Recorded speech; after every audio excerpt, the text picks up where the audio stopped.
যখনই জমিনে কোনো বান্দা নাফরমানি করে তখন ওই বান্দার পায়ের নিচের মাটিটা জমিনটা আল্লাহর কাছে ফরিয়াদ করে, আল্লাহ আল্লাহ আমারে একটু সুযোগ দাও, আমি শুধু আমার নিচের মাটিটা উপরে আর উপরের মাটিটা নিচে দিয়ে একটা শুধু গড় দিমু। যেমন করে ওই লোকটা বিছানার এপাশ ওপাশ করে আমি শুধু ওইভাবে একটা গড় দিমু। আল্লাহ আমার একটু সুযোগ দাও, আমি এই লোকটারে নিয়ে আমার জমিনের মাটির মাঝখানে ফালাইয়া একটু গড়াগড়ি দিমু। আল্লাহ আমার একটা সুযোগ দাও। রব্বুল আলামিন তখন ওই জমিনকে বলে, না তুই এমন করিস না, ও যে আমার বান্দা, ওরে আমি বানাইছি, ওরে আমি বানাইছি। এই জমিন আমি কায়নাত আমার হুকুম দিয়া বানাইছি,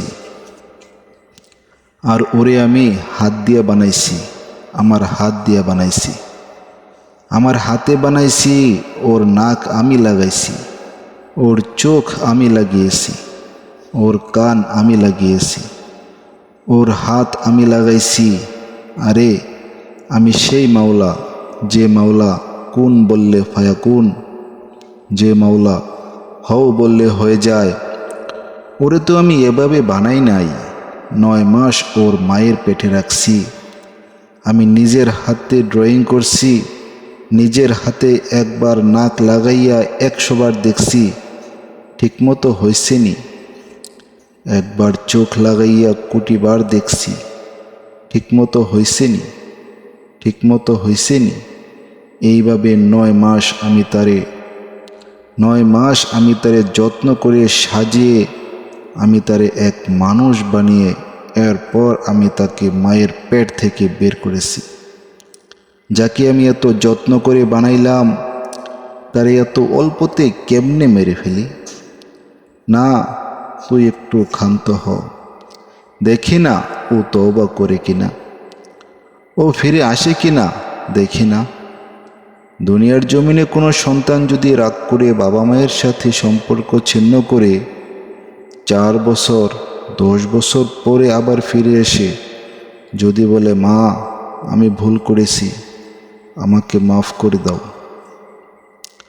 পাকিস্তানের হজরত মাওলানা সৈয়দ আব্দুল মজিদ নাদিম সাহেব বলেন যে ওই মা তার সন্তানকে মাফ করতে যত দূর দেরি করে, 90 বছরের ভেগে যাওয়া বান্দা আল্লাহর নাফরমানি করার পরেও 90 বছর পরেও যদি এক ওয়াক্তে একদিন এক রাত গভীরে আল্লাহর কাছে চোখের পানি একবার ছেড়ে দেয়, আল্লাহ তাআলা ওই মার আগে রব্বুল আলামিন তাকে মাফ করে দেন।